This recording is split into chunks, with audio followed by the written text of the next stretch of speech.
माझं नाव अमृता आहे. मी लहानपणापासूनच अनाथ होते. मी माझ्या मावशीकडे राहायचे. पण जेव्हा माझी भेट महेशची झाली, तेव्हा त्यांनी मला स्वीकारले. आमचे प्रेम लग्नापर्यंत पोहोचले. मला विश्वासच बसत नव्हता, की मला माझं प्रेम मिळालं आहे. आणि मग लग्नानंतर एक आनंदी आणि शांततापूर्ण जीवन. महेश म्हणायचे, की हे सर्व काही तुझं आहे आणि मी नेहमी तुझी काळजी घेईन. लहानपणापासून ते आत्तापर्यंत मी माझ्या आई-वडिलांच्या प्रेमापासून दूर होते. पण पतीने इतके प्रेम दिले होते, की त्यानंतर मला कोणाच्याही प्रेमाची गरज भासली नाही. माझ्या सासूचा स्वभाव सुरुवातीला खूप कडक होता. पण मी ठरवलं होतं, की सासरी पोहोचल्यानंतर मी त्यांचं मन जिंकेन आणि मग मी तसंच केलं. माझ्या सासरी माझ्या पतीशिवाय त्यांचे आई-वडील होते. माझे पती त्यांच्या आईचे एकुलते एक सुपुत्र होते. माझ्या सासूचे लग्न खूप कमी वयात झाले होते. त्यामुळे माझे सासरे आणि सासू जास्त म्हातारे झाले नव्हते. लग्नानंतर आयुष्य एका स्वप्नासारखे वाटू लागले होते. माझे पती माझ्यावर खूप प्रेम करायचे. ते कारखान्यात काम करायचे. ते एक मेहनती आणि प्रामाणिक माणूस होते आणि माझे प्रत्येक आनंद ते वेळेआधीच पूर्ण करायचे. मला आठवतंय की एकदा माझं बाहेरचं जेवण खाण्याचं मन करत होतं. तेव्हा मी माझ्या पतीला याबद्दल सांगितलं. ते म्हणाले की "मी उद्या तुला घेऊन जाईन. मी तुझा प्रत्येक आनंद आणि प्रत्येक जबाबदारी पूर्ण करेन." ते मला दुसऱ्याच दिवशी एका छोट्याशा रेस्टॉरंटमध्ये घेऊन गेले. माझ्या डोळ्यातील चमक पाहून ते खूप खुश झाले होते. मला जणू ती दुनिया खूप सुंदर वाटू लागली होती. माझे पती म्हणायचे, की "तू फक्त नेहमी प्रार्थना करत राहा, की आपली दोघांची साथ अशीच कायम राहो." आयुष्य छोट्या-छोट्या आनंदाने सजायला लागले होते. माझे पती फॅक्टरीत जायचे आणि मी घरातील कामात मग्न असायचे. माझी सासू छोट्या-छोट्या गोष्टींवरून टोकत असायची, पण मी त्यांच्या बोलण्याकडे जास्त लक्ष देत नव्हते. रात्री जेव्हा महेश थकून भागून घरी यायचे, तेव्हा मी त्यांना चहा बनवून द्यायचे. मी माझ्या आयुष्याकडून कधीच जास्त अपेक्षा केली नव्हती.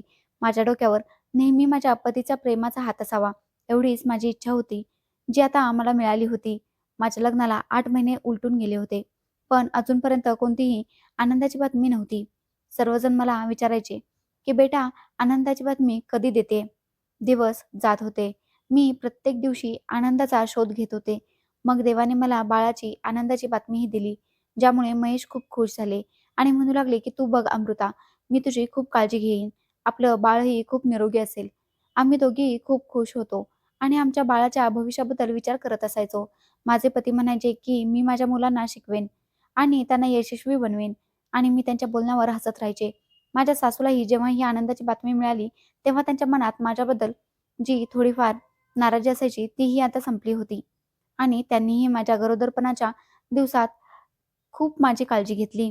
मग मी पहिल्या मुलाला जन्म दिला, ज्याच्या येण्याने घरात आनंद पसरला. माझे पती कामावर जायचे आणि मी त्यांची काळजी घ्यायचे. आयुष्य अशाच प्रकारे पुढे जाऊ लागले. घरात बाळाचा आवाज घुमला, की घराच्या भिंतीही प्रफुल्लित व्हायच्या. पण आता माझ्या सासूचे वागणे माझ्या बाबतीत थोडे बिघडत चालले होते. एक दिवस त्या मला म्हणाल्या, "मुलगा पैदा केलास म्हणजे तुला काय वाटतं, की तुझं कर्तव्य पूर्ण झालं? पाहूया तुझ्यामध्ये काम करण्याची पद्धत कधी येते." मी त्यांचे बोलणे शांतपणे ऐकून घ्यायचे, की त्यांचे मन अजूनही माझ्याबद्दल साफ नाही. त्यांना नेहमीच याच गोष्टीची नाराजी असायची, की त्यांच्या मुलाने आपल्या पसंतीने लग्न का केले? महेशने जेव्हा माझ्या मावशीशी लग्नाची बोलणी केली, तेव्हा ती लगेच तयार झाली होती. पण त्याने आपल्या आईला लग्नासाठी खूप मुश्किलीने राजी केले होते. एक दिवस जेव्हा महेश घरी आले, तेव्हा माझी सासू म्हणाली, की "बेटा, तुझ्या पत्नीला तर अजूनही नीट कपडे धुता येत नाहीत." तेव्हा माझ्या पतीने आपल्या आईला हसत-हसत म्हटले, की "आई, यात काय मोठी गोष्ट आहे? कपडे मी धुत जाईन." माझ्या पतीने जर माझी बाजू घेतली नसती, तर ना जाणो मी कधीच तुटून गेले असते. आणखी काही महिने असेच निघून गेले. देवाने मला आणखी एक आनंदाची बातमी दिली. जेव्हा मी याबद्दल माझ्या पतीला सांगितले, तेव्हा त्यांचा आनंद द्विगुणित झाला. आम्ही दोघांनी आमच्या मनात खूप सारी नवीन स्वप्ने सजवली होती. पण यावेळी माझ्या सासूला कोणताही आनंद झाला नव्हता. हो, पण कधी-कधी ती माझ्यासाठी गोड पदार्थ नक्कीच बनवायची. मी त्यालाच माझा विजय मानले. मग काही काळानंतर मी एका गोड मुलीला जन्म दिला. आता आमचा परिवार पूर्ण झाला होता. आमच्या आयुष्यात आनंदच आनंद होता. जर कधी-कधी घरात थोडीफार कुरबुर झालीच, तर ती माझ्या सासूमुळे व्हायची. मुलगा आईच्या मागे आणि मुलगी वडिलांच्या कुशीत. आता माझ्या आयुष्यात 2-2 मुले आली होती. घराचे कामही जास्त असायचे. मला दिवसभर अजिबात वेळ मिळायचा नाही. मी फक्त मुलांच्या मागे पुढे करत राहायचे. त्यामुळे कधी-कधी छोट्या-मोठ्या चुका व्हायच्या. या छोट्या-मोठ्या चुका माझी सासू मोठ्या करून आपल्या मुलासमोर मांडायची. एक दिवस त्यांनी माझ्या पतीकडे तक्रार केली, की "बघ, तुझ्या पत्नीने जेवण करपवले. 2 मुले पैदा करून स्वतःला मोठी आई समजू लागली आहे. या जगात फक्त हिलाच मुले नाहीत. खूप साऱ्या स्त्रिया आहेत ज्यांच्याकडे मुले आहेत. त्या मुलांना सांभाळण्यासोबतच घर संसारही सांभाळतात. तुझी पत्नी अशी आहे की जिच्याकडून नीट संसार चालत नाहीये. मी त्यांच्या बोलण्याला मनावर घेत नव्हते. उलट गप्प राहायचे. कारण मला माहित होतं की माझे पती त्यांचा राग शांत करायचे आणि त्यांना नियंत्रणात ठेवायचे. आम्ही दोघे पती-पत्नी रात्री आमच्या मुलांबद्दल गप्पा मारायचो की माझा मोठा मुलगा मोठा माणूस बनेल आणि मुलगीही डॉक्टर बनेल. मी ही स्वप्ने माझ्या डोळ्यात सजवली होती. माझे सासरेही मुलांवर खूप प्रेम करायचे. त्यांना शाळेत सोडून येणे आणि घेऊन येणे ही त्यांची जबाबदारी होती. एक दिवस माझ्या सासूचे दूरचे नातेवाईक येणार होते. माझ्या सासूने सांगितले की पाहुण्यांसाठी जेवण चांगले बनव.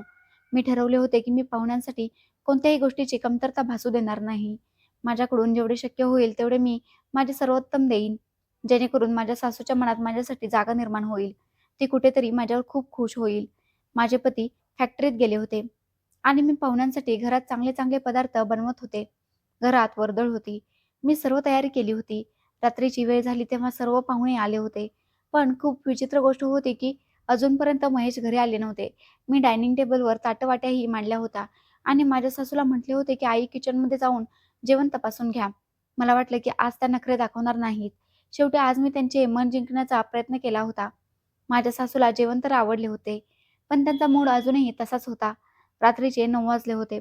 सहसा महेश 8 वाजता किंवा 8च्या आधीच घरी यायचे. माझी सासू म्हणली, की "एकदा त्याला फोन करून बघ कुठे राहिलाय, कारण सर्व पाहुणे जेवणासाठी बसले आहेत." मी माझ्या पतीला फोन लावला तर त्यांनी फोन उचललाही नाही. वेळ निघून जात होता आणि माझ्या मनात चलबिचल होत होती. मी वारंवार त्यांना फोन लावत होते, पण काहीही उत्तर येत नव्हते. मला वाटलं की कदाचित ते वाटेत असतील, पण जेव्हा पाहुण्यांकडे बघायचे तेव्हा मन उदास व्हायचे. मी माझ्या सासूला सांगून दिले होते की तुम्ही पाहुण्यांसोबत जेवण करून घ्या.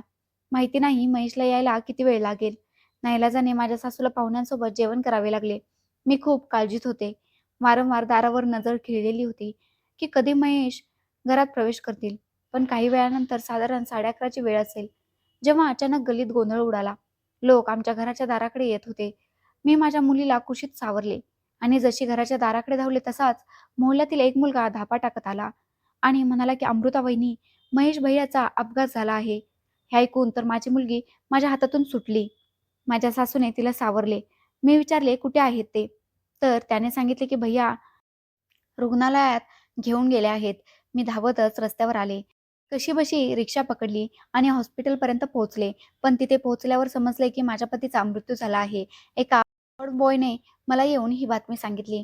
माझ्या कानात जणू एक स्फोट झाला आणि मी भिंतीला टेकून खाली बसले. डोळ्यांसमोर अंधार दाटून आला. जणू सारी दुनिया संपली असावी. काही वेळानंतर जेव्हा मला शुद्ध आली, तेव्हा मी स्वतःला हॉस्पिटलमध्येच पाहिले. समोर स्ट्रेचरवर एक मृतदेह ठेवलेला होता, ज्याचा चेहरा पांढऱ्या रंगाच्या चादरीने झाकलेला होता. मी रडत रडत तिथपर्यंत पोहोचले तेव्हा पाहिले की तिथे माझ्या पतीचा शांत चेहरा जणू काही झोपला असावा. मी रडत म्हणाले की "उठ महेश, तू मला सोडून जाऊ शकत नाहीस." माझं रडणं संपूर्ण हॉस्पिटल ऐकत होतं. कोणीतरी माझ्या खांद्यावर हात ठेवला आणि म्हटलं की "बहीण, धीर धर." माझं सगळं काही संपलं होतं. मी कसा धीर धरू शकत होते? घरी परत आले तेव्हा माझी सासू दारात उभी होती. त्यांनी मुलाचा मृतदेह पाहताच रडायला सुरुवात केली. माझा तरुण मुलगा मरण पावला. माझे सासरे मुलाच्या अंत्यसंस्काराच्या तयारीत लागले आणि माझी दोन्ही मुले मला बिलगली. मुले वारंवार विचारत होती, "आई, बाबा कुठे आहेत?" आता मी त्यांना काय उत्तर देणार? घरातील सर्व लोक माझ्या पतीच्या मृत्यूचा शोक करत होते. पण आता माझी सासू माझ्या पतीच्या मृत्यूला मला जबाबदार ठरवत होती. म्हणू लागली, की "हे सगळं काही तुझ्यामुळे झालं आहे." मी काहीच बोलले नाही. पण माझ्या डोळ्यातून अश्रू थांबत नव्हते. जेव्हा माझ्या पतीचा अंत्यसंस्कार झाला आणि सर्व लोक घरातून गेले, तेव्हा घरात भयंकर शांतता पसरली. मी भिंतीला टेकून बसले होते. मुलगी कुशीत होती आणि मुलगा माझ्या शेजारी बसला होता आणि मी रडत-रडत माझ्या पतीशी बोलत होते. "महेश, तू तर म्हणाला होतास की नेहमी माझ्यासोबत राहशील. पण तू तर मला आणि मुलांना एकटं सोडून गेलास. आम्ही तुझ्याशिवाय कसे राहणार?" संपूर्ण रात्र अशीच रडत-रडत गेली. मोहल्ल्यातील लोकही कुजबुजत होते की बिचारी इतक्या लवकर विधवा झाली. माहीत नाही आपल्या पतीशिवाय आयुष्य कसे काढेल, मुलांचं पालनपोषण कसं करेल. पण मी त्यांना कोणतंही उत्तर दिलं नाही. मुलाच्या मृत्यूचा धक्का त्यांच्या मनाला लागला होता. माझी सासू पूर्णपणे गप्प झाली होती. दिवस जात होते, पण माझ्या सासूच्या डोळ्यात माझ्यासाठी कठोरता वाढत चालली होती. माझ्यासाठी आता हे घर फक्त 4 भिंती उरले होते, ज्यात प्रेम उरले नव्हते. मी प्रार्थना केली की मी माझ्या मुलांची साथ कधीही सोडू नये. देवाने मला एवढी हिंमत द्यावी, पण मला माहीत नव्हते की दुःखाची तर आता फक्त सुरुवात झाली होती. महेशच्या गेल्यानंतर घराचे वातावरण पूर्णपणे बदलले होते. मुलगा अंगणात खेळला तर माझी सासू त्याला ओरडायची आणि आता तर सासऱ्यांचा स्वभावही बदलू लागला होता. छोट्या छोट्या गोष्टींवर ते मुलांना ओरडत राहायचे. म्हणायचे की तुमचा बाप तर गेला, पण तुम्ही लोक आपल्या आईपासून मिळून इथे सगळं बरबाद करून टाकाल. मी काम तर करायचे, पण त्याच्या बोलण्याला उत्तर देत नव्हते. एक दिवस माझ्या सासूने मोहल्ल्यातल्या लोकांसमोर उघडपणे सांगून दिले की बघून घ्या, आमची सून एक दिवस घरातून पळून जाईल. पूर्ण स्वातंत्र्य जे मिळालं आहे, पती गेल्यानंतर अशा बायका असंच करतात. आता तर मोहल्ल्यातल्या बायकाही माझ्याबद्दल वाटेल तशा गोष्टी बोलू लागल्या होत्या आणि मला विचित्र नजरेने पाहत होत्या. एक दुपार मी किचनमध्ये होते आणि रात्रीच्या जेवणाची तयारी करत होते. जेव्हा एक शेजारीण आमच्या घरी आली, तेव्हा माझ्या सासूने तिच्यासमोर सांगितले की विधवा होऊन आता तरुण बसली आहे. ना आई वडील आहेत, ना भाऊ आहे. हिला अडवणारे कुणीही नाही. आता ही वाटेल ते करू शकते. इतकं ऐकून माझ्या हातातून भांडी जमिनीवर पडली. माझा मुलगा जवळ आला. मी रडत होते तर तो म्हणाला की आई, तू रडत का आहेस? बाबा आता कधीच परत येणार नाहीत का? मी त्याला जवळ घेतलं आणि म्हणाले की नाही बाळा, ते नेहमी आपल्या हृदयात राहतील. एक दिवस माझ्या सासूने माझ्या मुलाला ओरडले की तू पण तुझ्या आईसारखाच पनवती राहशील. माझी सहनशीलता आता हद्दपार करत चालली होती. मी माझ्या सासूला म्हटले की आई, मुले निरागस आहेत, त्यांच्यावर राग काढू नका. माझ्या सासूने रागाने पाहत म्हटले की आता तुला जीप चालवायलाही यायला लागले आहे. निघ माझ्या घरातून. मी गप्प झाले. कारण मला समजले होते की आता गोष्ट दुसरीकडेच जात आहे. माझे सासरे नेहमी त्यांच्या भाड्याच्या दुकानांचा उल्लेख करायचे की आमची 2 दुकाने आहेत, ज्यांचे भाडे येते. मुलगा मेला तर काय झालं? त्यावर आमचा उदरनिर्वाह होईल. पण आम्ही तुला आता या घरात सहन करू शकत नाही. आता मला समजले होते की या लोकांना असे वाटते की मी त्यांच्या घरावर आणि संपत्तीवर कब्जा करू नये. म्हणून मला घरातून बाहेर काढण्याची योजना बनवली जात आहे. मला या कशाचीही गरज नव्हती. फक्त मला या घरात शांततेने राहून दिले जावे आणि 2 वेळची भाकरी माझ्या मुलांना मिळावी बस. माझ्यासाठी एवढेच खूप होते. पण आता तर आमच्याकडून जेवणही हिरावले जाऊ लागले होते. मीच जेवण बनवायचे आणि माझी सासू संपूर्ण जेवण शिजल्यानंतर ना मला ना माझ्या मुलांना जेवण द्यायची. उलट ते दोघे पती-पत्नी आवडीने जेवण करायचे आणि म्हणायचे की तुझ्यासाठी आमच्याकडे काही नाही. माझी दोन्ही मुले भुकेने व्याकुळ होऊन त्यांच्याकडे पाहत राहायची. माझी सासू संपूर्ण मोहल्ल्यासमोर माझी निंदा करायची की एकीने माझ्या मुलालाही माझ्याकडून हिरावून घेतला आहे आणि माझा आनंदही. एक दिवस माझ्या सासूने रागाने माझे सामान अंगणात फेकायला सुरुवात केली. मला खात्री झाली होती की आता हे घर माझ्यासाठी राहिले नाही. माझी मुलेही घाबरली होती की नक्की हे काय होत आहे. दोघेही मला बिलगले. माझी सासू जोरजोरात ओरडत होती की निघून जा माझ्या घरातून. इथे तुमचा कोणताही हक्क नाही. जे काही होतं ते माझ्या मुलाचं होतं.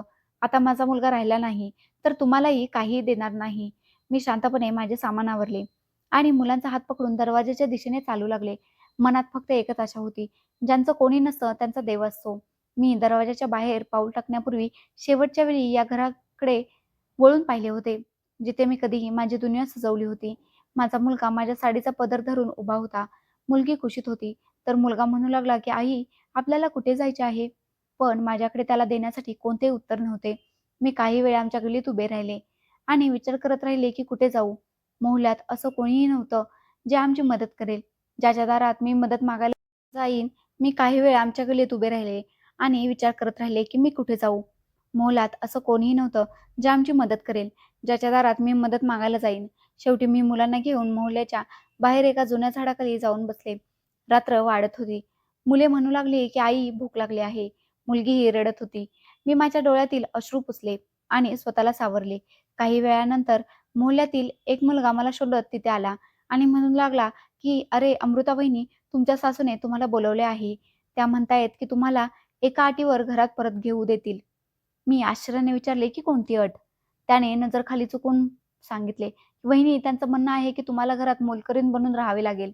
तुमचा कोणताही हक्क नसेल आणि तुम्ही मनमोकळेपणाने बोलूही शकणार नाही.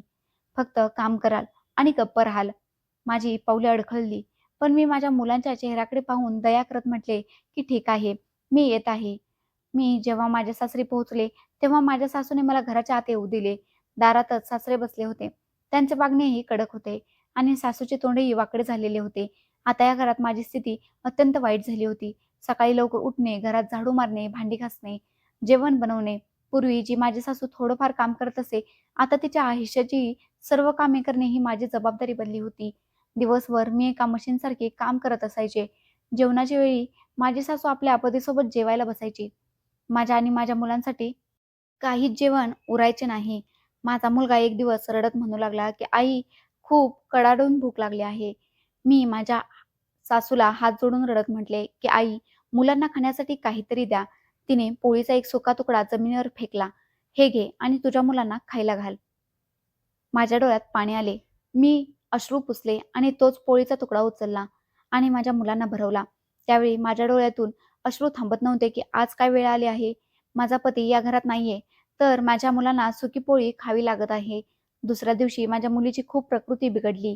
नाईलाजाने मला माझ्या सासऱ्यांकडे जावे लागले, कारण माझ्या सासूच्या हृदयात तर अजिबात दया नव्हती.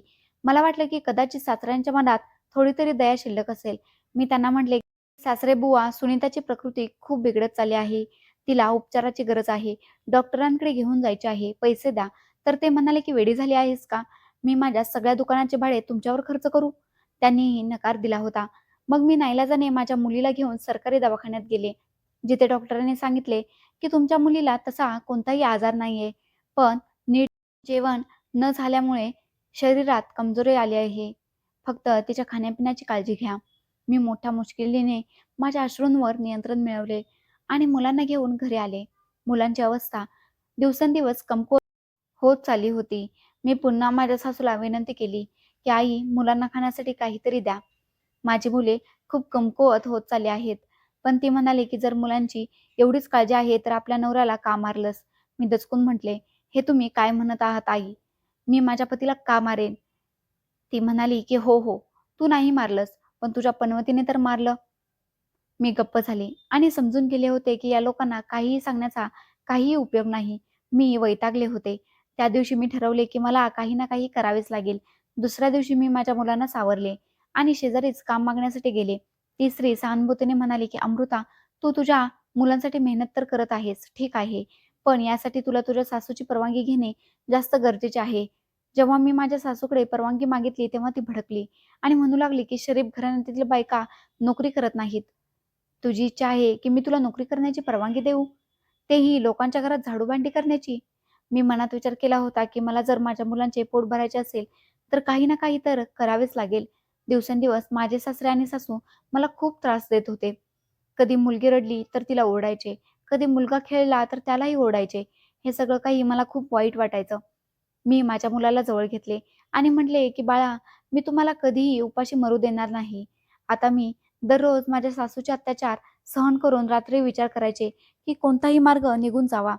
पण प्रत्येक सकाळ तेच टोमणे, तोच अपमान आणि तीच भूक घेऊन यायची. मुलाचे कपडे खूप जुने झाले होते. मुलीचे शरीर कमकुवत झाले होते. पण माझ्या सासूला दया येत नव्हती. त्यांच्यासाठी मी आणि माझी मुले फक्त एक ओझे होतो. एक दिवस माझ्या सासूने संपूर्ण मोहल्ल्यात जाहीर करून दिले, ही बाई माझ्या घरात राहत आहे, पण माझ्यासाठी तिची कोणतीही किंमत नाही. मोहल्ल्यातील लोक मला आणि माझ्या मुलांना दयाच्या नजरेने पाहायचे, पण कोणीही मदतीसाठी पुढे येत नसे. मला जाणवले होते, की आता हा अपमान आमचा जीव घेऊनच राहील. माझी मुले म्हणायची, की "मम्मी, आपण चांगले जेवण कधी खाऊ?" मी त्यांना सांगायचे, की "बाळा, तुम्ही काळजी करू नका. तुमच्या बाबांचे आशीर्वाद आपल्यासोबत आहेत. आपणही एक दिवस चांगले जेवण खाऊ, तेही पोटभर." मला तर आशाच नव्हती, की खरोखरच असा दिवस कधी येईल का? माझे सासू-सासरे यांचे वागणे माझ्या आणि माझ्या मुलांसोबत दिवसेंदिवस कडक होत चालले होते. मी विचार करायचे, की भूक तर एक ना एक दिवस मिटेल, पण हा अपमान कधी संपेल? एक दिवस मला झोपून उठायला दिवसाचे 10 वाजले होते. माझी प्रकृती ठीक नव्हती आणि उठण्याची हिंमत होत नव्हती. माझ्या सासूच्या जोरात ओरडण्याचा आवाज आला. ती म्हणाली, की "उठ, निघ माझ्या घरातून." माझे डोळे उघडले तर पाहिले, की तिच्या हातात माझे सामान होते आणि ती म्हणू लागली, की "बस, आता आणखी मी तुला या घरात सहन करू शकत नाही. तू इथून निघून जा, तुझ्या मुलांना घेऊन." मी तिच्यासमोर हात जोडले आणि म्हटले, की "माझी तब्येत ठीक नाहीये. आई, असं करू नका." पण तिने मला धक्का देत घराबाहेर काढले. माझा मुलगा म्हणू लागला, "मम्मी, आता आपण कुठे जाणार?" माझ्या सासूने सामानही दरवाजाच्या बाहेर फेकत म्हटले, "मला माझ्या घरातील खोल्या भाड्याने द्यायच्या आहेत. आता तुझ्यासाठी या घरात कोणतीही जागा नाही. आम्ही तुझे ओझे आणखी उचलू शकत नाही." मोहल्ल्यातील काही बायका भिंतींच्या मागून डोकावत होत्या. मी धाडस करून म्हटले, "आई, माझी तब्येत ठीक नाहीये. माझी मुले भुकेली आहेत, लहान आहेत. मी कुठे जाईन?" ती म्हणाली, की "मला माहीत नाही तू कुठे जाशील." तिने एका झटक्यात आपला दरवाजा बंद केला. मी सामान आणि मुलांना घेऊन अडखळत घराबाहेर पडले होते. माझं तसंही या जगात कोणी नव्हतं. फक्त एक मावशी होती.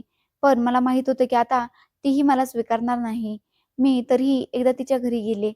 जेव्हा तिने मला मुले आणि सामानासह पाहिले, तेव्हा म्हणू लागली, की "इथे काय घ्यायला आली आहेस?" माझा रडवेला चेहरा पाहून ती समजून गेली होती. मी तिच्यासमोर हात जोडून म्हटले, की "माझ्या पतीच्या मृत्यूनंतर सासूने मला घरातून काढून दिले. तिचे वागणे माझ्याशी अजिबात चांगले नाही. मावशी मला आसरा दे." पण तिने तर मला धक्का दिला आणि म्हणू लागली, की "नाही, घराच्या आत प्रवेश करण्याची हिंमतही करू नकोस. बस तुझी आई मेली आहे म्हणून लोकांनी तुला माझ्या हवेली केले. मी तुझं पालनपोषण केलं. तुझं लग्न केलं. आता तुला वाटतं की पतीच्या मृत्यूनंतरही इथेच यावं? मी असं होऊ देणार नाही. शेवटी कधीपर्यंत मी तुझं ओझं वाहत राहीन? निघून जा माझ्या घरातून." तिथले दरवाजेही माझ्यासाठी बंद झाले. मग मी रडत तिथूनही परत आले. संपूर्ण दिवस मला इकडून तिकडे भटकण्यात गेला होता. रात्र झाली. तेव्हा विचार करू लागले की आता कुठे जाईन? रस्त्यावर रात्र काढण्याची हिंमत नव्हती. मला एक जुने उद्यान दिसले. मी तिथे एका कोपऱ्यात मुलांना घेऊन बसले होते. मी माझ्या मुलांना छातीशी कवटाळले. माझी मुलगी थंडीने कुडकुडत होती. मला रात्रभर भीती वाटत होती. कुत्रे भुंकत होते. मी माझ्या मुलांना धीर देत राहिले. जेव्हा सकाळी सूर्य उगवला तेव्हा मुलगी तापाने फणफणत होती. काही वेळानंतर तर भीक मागणारी बाई माझ्याकडे आली. तिने एक पोळी मला दिली आणि म्हणू लागली, "घे, तुझ्या मुलांना खाऊ घाल." मी पोळीचे 2 भाग केले. मी एक मुलीला दिला आणि एक मुलाला. जेव्हा पार्कमध्ये लोक यायला लागले, तेव्हा मला तिथूनही हाकलून देण्यात आले. लोक मला भीक मागणारी बाई समजत होते. मी दुसऱ्या रस्त्यावर आले आणि तिथे जमिनीवर बसून रडून-रडून माझ्या पतीची आठवण काढू लागले आणि म्हणू लागले, की "महेश, जर आज तुम्ही जिवंत असता तर कदाचित माझ्या आणि मुलांची अवस्था अशी नसती." मी माझ्या मुलांना घेऊन दारोदार ठोकरी खात होते. जेव्हा माझी गाठ एका स्त्रीशी पडली, तिने माझी वाईट अवस्था पाहिली, तर ती समजून गेली, की मी निराधार आहे. म्हणू लागली, की "चल, माझ्या घरात एक खोली रिकामी आहे. तिथे तू राहून घे."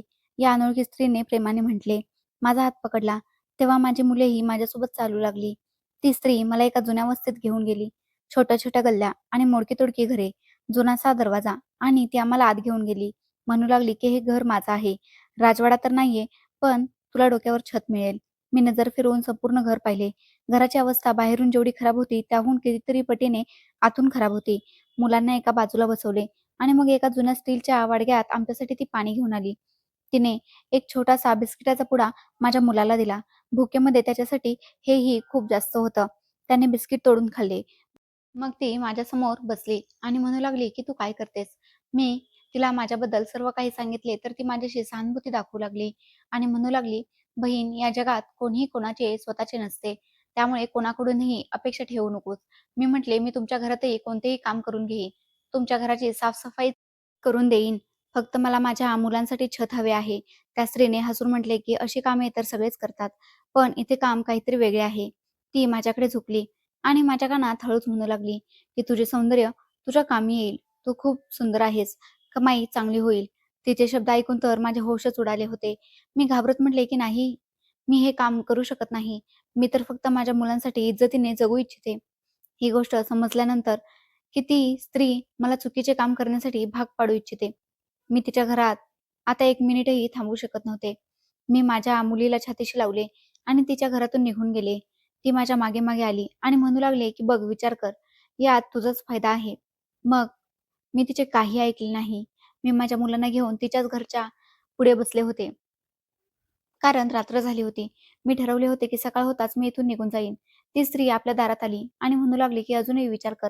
तुझी मुलगी आजारी आहे, मुलगा भुकेने रडत आहे आणि तूही खूप कमकुवत झाली आहेस. परिस्थितीशी लढण्याची हिंमत नाहीये तुझ्यामध्ये." मी तिच्याकडून माझे तोंड फिरवले. तेव्हा ती हसत-हसत म्हणू लागली, की "ज्या दिवशी मुलांच्या भुकेने हात थरथरायला लागतील, तेव्हा आपोआप अक्कल येईल." मी मुलांना सावरले आणि तिथून उठून दुसऱ्या रस्त्याला लागले. संपूर्ण रात्र मी चालत राहिले. आणि माझ्या मुलांचे छोटे-छोटे पायही चालून-चालून थकले होते. मला वाटलं की कोणीतरी माझी मदत करेल. पण रात्रीचा दिवस झाला होता. मी आणि मुले खूप जास्त थकलो होतो. आता आमच्या शरीरात अजिबात ताकद नव्हती. गाड्या इकडून-तिकडे धावत होत्या. लोक आपापल्या कामात व्यग्र झाले होते. पण माझ्यावर कोणीही दया करणारं नव्हतं. मी आजूबाजूच्या घरांमध्ये काम शोधू लागले. पण प्रत्येक जागी मला अपयश आले. कोणीही मला आपल्या घरात कामावर ठेवण्यासाठी तयार नव्हते. माझा मुलगा थकून जमिनीवर बसला आणि म्हणू लागला, "मम्मी, आता मला चालवत नाहीये. मी खूप जास्त थकलो आहे." मी म्हटले, "बस बाळा, थोडी अजून हिंमत ठेव. देव नक्कीच रस्ता काढेल." दुसरा दिवसही अशाच प्रकारे निघून गेला होता. आणि दिवस मावळू लागला होता. मला एक मोठा रिकामा प्लॉट दिसला. तर मी माझ्या मुलांना घेऊन तिथे गेले. मुलांना मी झोपायला सांगितले आणि मी स्वतः एका बाजूला डोके धरून बसले होते. ऊन आणि थकव्याने शरीर निर्जीव होत होते. काहीशी अशीच अवस्था माझ्या मुलांची होती. मला त्यांची खूप काळजी वाटत होती. मी माझे डोके धरून आणि डोळे बंद करून रडत होते. तेव्हा कोणीतरी माझ्या खांद्यावर हात ठेवला. जसे मी माझे डोके वर उचलून पाहिले, तर ही माझी लहानपणीची मैत्रीण होती. मला चांगलं आठवतंय, जेव्हा मी मावशीच्या घरी राहायचे, तेव्हा ती त्यांच्या शेजारच्या घरातच राहायची. माझी खूप चांगली मैत्रीण बनली होती. आम्ही दोघेही बहुतांश वेळा एकमेकींशी गच्चीवर गप्पा मारायचो. कधी-कधी मी तिच्या घरी जायचे, तर कधी-कधी ती मावशीच्या घरी यायची. ती एक प्रकारे माझी समदुःखी होती.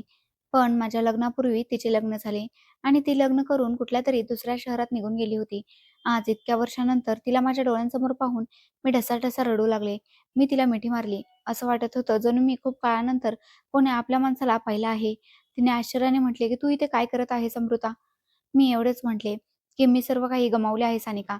ती म्हणाली, की "तुझी ही अवस्था कशी काय झाली?" पण मी तिला काहीही सांगू शकत नव्हते. तर ती म्हणाली, की "चल माझ्या गाडीत बस. मी तुला माझ्यासोबत घेऊन जाते." मी माझ्या मुलांना म्हटले, की "उठा मुलांनो." सानिका मला आपल्या गाडीत बसवून आपल्या घरी घेऊन गेली. तिथे जाऊन तिने माझा आणि मुलांचा अवतार नीट करवला. तिने आम्हाला सावरले आणि आम्हाला पोटभर जेवण खाऊ घातले. तेव्हा जाऊन माझ्या आणि माझ्या मुलांच्या अंगात बोलण्याची ताकद आली होती. सानिकाचे घर खूप मोठे होते. तिने सांगितले, की तिचा पती बहुतांश बाहेर असतो आणि ती आपल्या पतीचा व्यवसाय सांभाळत आहे. तिचे आयुष्य पाहून मला माझे आयुष्य आठवत होते. जरी माझ्या आयुष्यात एवढा आराम नव्हता, पण मी खूप आनंदी होते.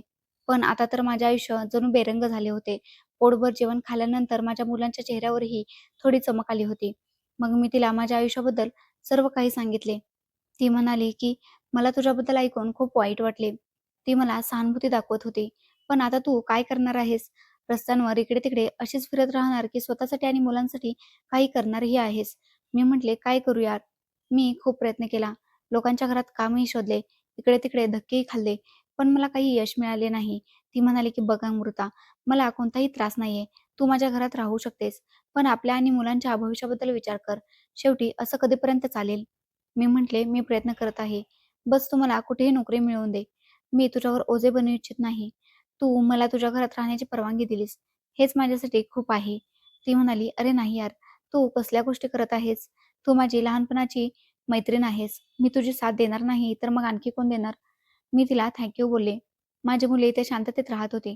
सानिकाच्या लग्नाला बराच काळ लोटला होता, पण अजूनही तिला कोणतेही अपत्य नव्हते. ती माझ्या मुलांना पाहून खुश होत होती. म्हणत होती, की कधीपासून माझे घर सुने पडले होते. तुझ्या मुलांच्या येण्याने माझ्या घरात चैतन्य आले. मला सानिकाच्या घरी 2 दिवस उलटून गेले होते.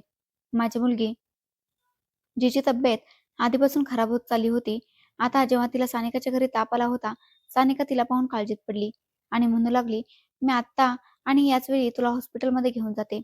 ती मला आणि माझ्या मुलीला आपल्या गाडीत बसवून हॉस्पिटलमध्ये घेऊन गेली, तिचा इलाज करण्यासाठी.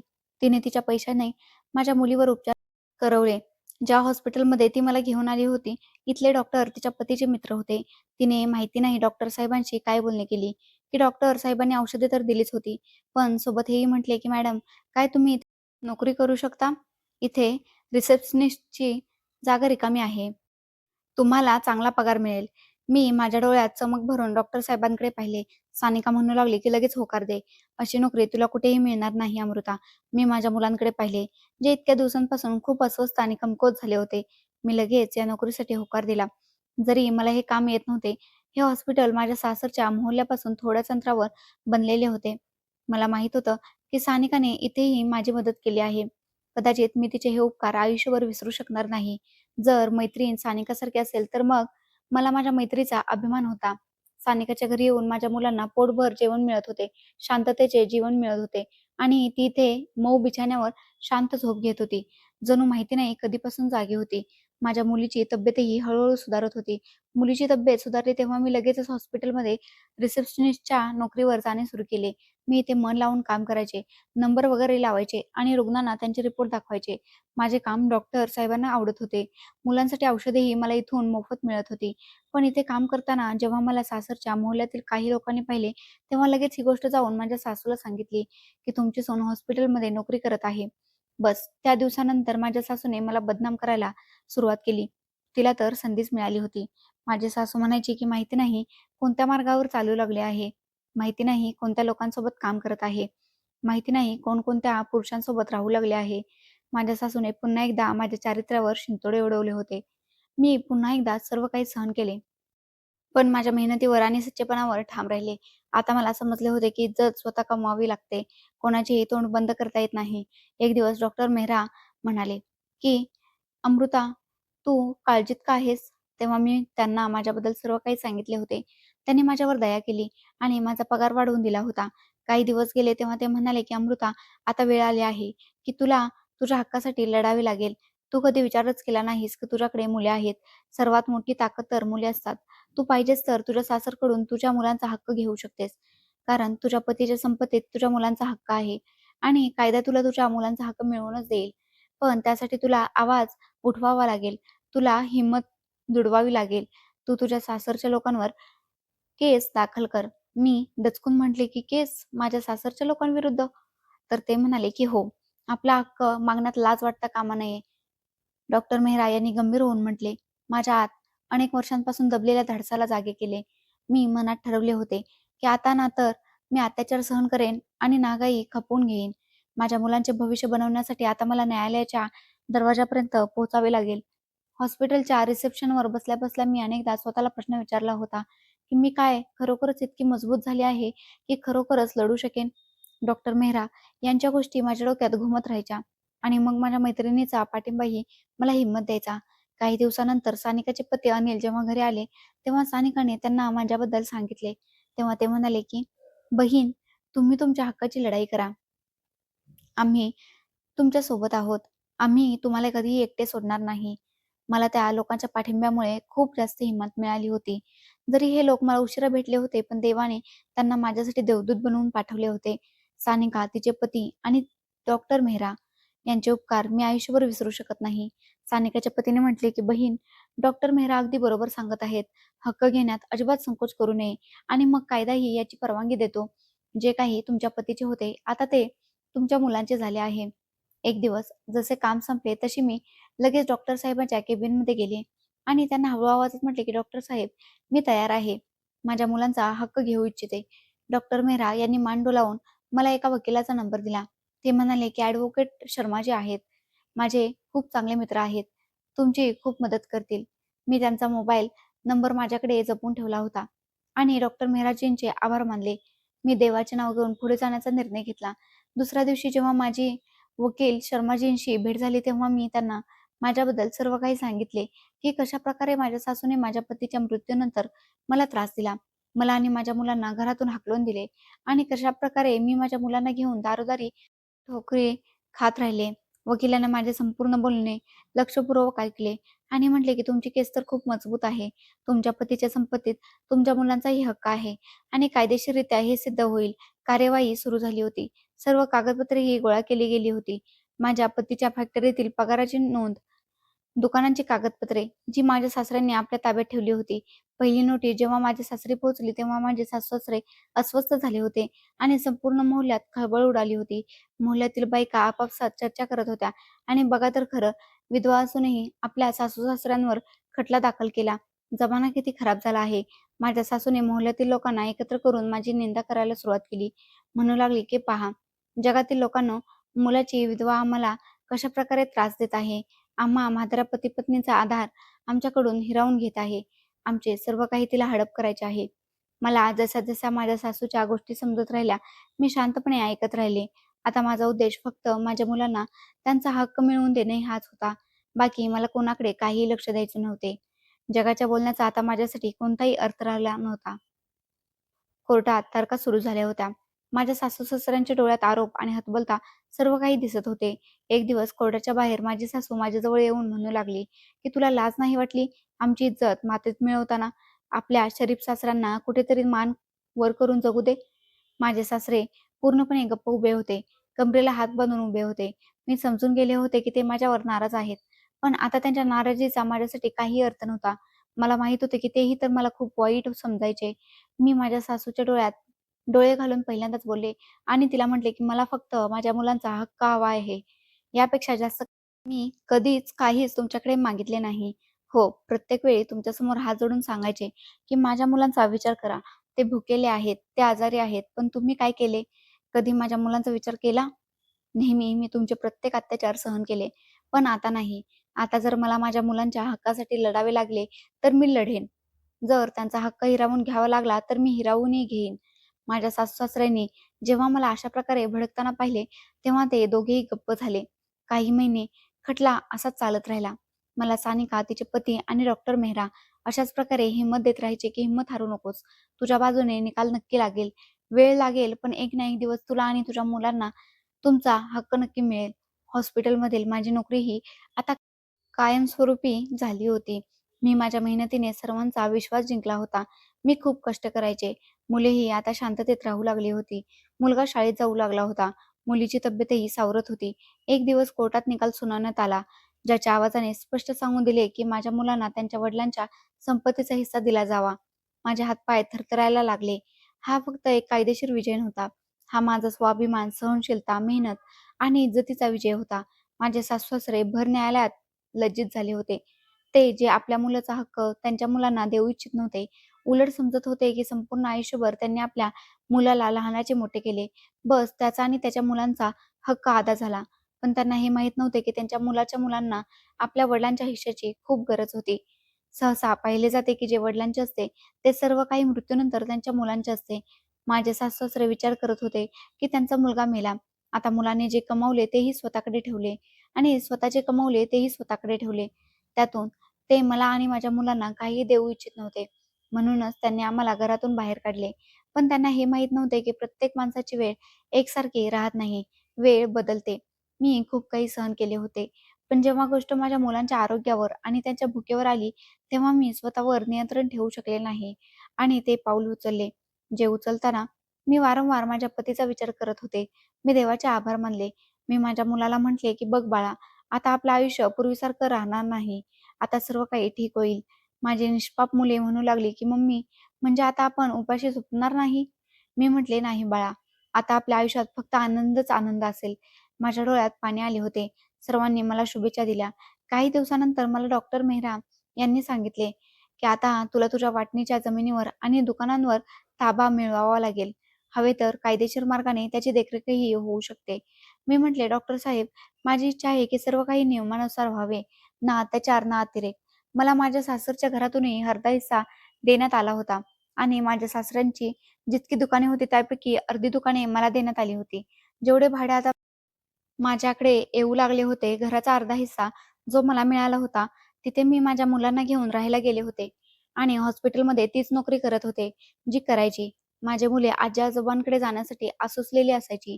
पण मी त्यांना सांगून दिले होते, की जेव्हा तुमच्या आजी-आजोबांना तुमची काहीही काळजीच नाहीये, तर त्यांच्याशी बोलण्याचीही काही गरज नाही. माझे सासू-सासरे दिवसभर घरात एकटे राहायचे. त्यांना या गोष्टीचा खूप मोठा धक्का बसला होता, की त्यांची सून जी पूर्वी खूप कमकुवत असायची, काही बोलायची नाही, आता ती इतकी ताकदवान झाली आहे, की तिने आपला हक्क हिरावून घेतला. मी मुलांना शाळेत पाठवायचे आणि स्वतः दिवसभर नोकरीवर असायचे. अनेक दिवस असेच निघून गेले होते. आयुष्य आता थोडे शांततेत आले होते. पण आता माझे सासू-सासरे खूप आजारी राहू लागले होते. माझ्या सासऱ्यांच्या सांध्यामध्ये दुखायचे, ज्यामुळे ते नीट चालूही शकत नव्हते आणि माझी सासू एक रात्र तर तिची इतकी जास्त तब्येत बिघडली, की सासरे माझ्या वाट्याला आलेल्या माझ्या खोलीचा दरवाजा वाजवून म्हणू लागले, की "सूनबाई, काहीही कर, आपल्या सासूला हॉस्पिटलमध्ये घेऊन चल." मी पाहिले, की माझ्या सासऱ्यांच्या डोळ्यात लाज होती. मी लगेचच माझ्या सासूकडे धावत गेले, तर पाहिले, की आई जमिनीवर बेशुद्ध पडल्या होत्या. मी लगेच हॉस्पिटलच्याच ॲम्ब्युलन्सला फोन केला आणि आईंना घेऊन हॉस्पिटलला गेले. तिथे पोहोचून डॉक्टर साहेबांनी सांगितले, की "तुझ्या सासूला पॅरालिसिसचा झटका आला आहे, ज्यामुळे तिचे अर्धे शरीर काम करणे बंद झाले आहे. तिला उपचारांची गरज आहे." खूप काळापर्यंत माझ्या सासूची हॉस्पिटलमध्ये ट्रीटमेंट चालली. माझे सासरे पत्नीच्या आजारी पडण्यामुळे आणखी जास्त धक्क्यात गेले होते. दोघे पती-पत्नी नेहमी दुःखी राहायचे.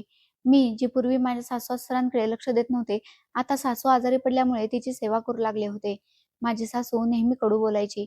आता डोळ्यात पाणी आणून, हात जोडून माझ्याकडे आपल्या कृत्यांची माफी मागायची. पण मी तर त्यांना माहिती नाही कधीच माफ केले होते. माझी मुले शांततेत होती. त्यांना चांगले शिक्षण मिळत होते. त्यांच्या डोक्यावर आता छत होते आणि ते पोटभर जेवण करत होते. हेच माझ्यासाठी खूप होते. माझी सासू खूप लज्जित असायची. सासरे हात जोडून माफी मागायचे की "सुनबाई, आम्हाला माफ कर. आम्ही तुझ्या आणि मुलांसोबत वाईट केले आहे. तरीही तू नेहमी मदत करण्यासाठी तयार असतेस. इथे येऊन आमची सेवा करतेस." मी माझ्या सासऱ्यांना म्हटले, की "तुम्ही लोकांनी विचार केला होता, की तुमचा मुलगा मेला, तर मी आणि माझी मुलेही तुमच्यासाठी मेले. पण मी कधीही हा विचार केला नाही, की माझा पती मेला, तर त्याचे आई-वडीलही माझ्यासाठी मेले." माझे सासू-सासरे ढसाढसा रडू लागले. मी त्यांना माफ केले आणि म्हटले, की "माझी मुले चांगले शिक्षण घेत आहेत, आनंदी आहेत. मी पण आनंदी आहे. जर तुम्ही लोक आपल्या जुन्या चुका विसरून गेलात, तर सर्व काही पूर्वीपेक्षा जास्त चांगले होऊ शकते." त्यांच्या चेहऱ्यावर हास्य आले. त्यांनी मला आणि मुलांना जवळ घेतले. माझी सासू हात जोडून म्हणू लागली, की "बेटा आमच्या आयुष्यात परत ये." कारण तिला माहीत होतं, की मी जरी एकाच घरात राहत होते, पण माझ्या सासूच्या बाजूला माझे कोणतेही काम करत नव्हते, जेवण करत नव्हते. फक्त त्यात लोकांचे काम करून परत यायचे आणि त्यांना हे सर्व काही चांगले वाटत नव्हते, की मी त्यांच्याकडे जाते, त्यांची सेवा करते. पण ना तर माझी मुले त्यांच्याकडे जातात आणि ना मी त्यांच्याशी नीट बोलते. सर्व काही ठीक झाले. माझ्या सासू-सासऱ्यांना आपल्या चुकीची जाणीव झाली. मोहल्ल्यातील लोक जे कधी माझ्या सासूच्या निंदेसोबतच माझीही निंदा करायचे, आता माझे कौतुक करू लागले, की हीच ती स्त्री आहे, जिला तिच्या सासू-सासऱ्यांनी नेहमी वाईट साईड म्हटले आणि आता ही आपल्या सासू-सासऱ्यांची किती सेवा करते. काळ लोटत गेला. मी जुना काळ विसरून गेले होते. माझी सेवा आणि माझ्या सासूला चांगले उपचार मिळाल्याने ती हळू बरी झाली. सासऱ्यांची तब्येत अजून जास्त ठीक नव्हती, पण घरात आनंद होता. ते जे आधी माझ्या मुलांना नेहमी ओरडत राहायचे, आता नेहमी त्यांच्यावर प्रेम उधळायचे. आता तर माझ्या आयुष्यात भलेही आनंद आहे, पण मी ही गोष्ट चांगली समजून गेले होते, की आपल्या हक्काची लढाई जोपर्यंत मी लढले नसते, तोपर्यंत मी कमकुवतच राहिले असते. प्रत्येक स्त्रीला स्वतःसाठी लढणे गरजेचे आहे. जर ती लढणार नाही, तर जग तिला अशाच प्रकारे दाबत राहील. मित्रांनो, आशा करते, की तुम्हाला आमची कथा आवडली असेल. कथा आवडली असेल तर व्हिडिओला लाईक करा. चॅनलवर नवीन असाल तर चॅनलला सबस्क्राईब करा आणि हो, नोटिफिकेशन बेल नक्की दाबा, जेणेकरून पुढील अपडेट सर्वात आधी तुम्हाला मिळेल. धन्यवाद.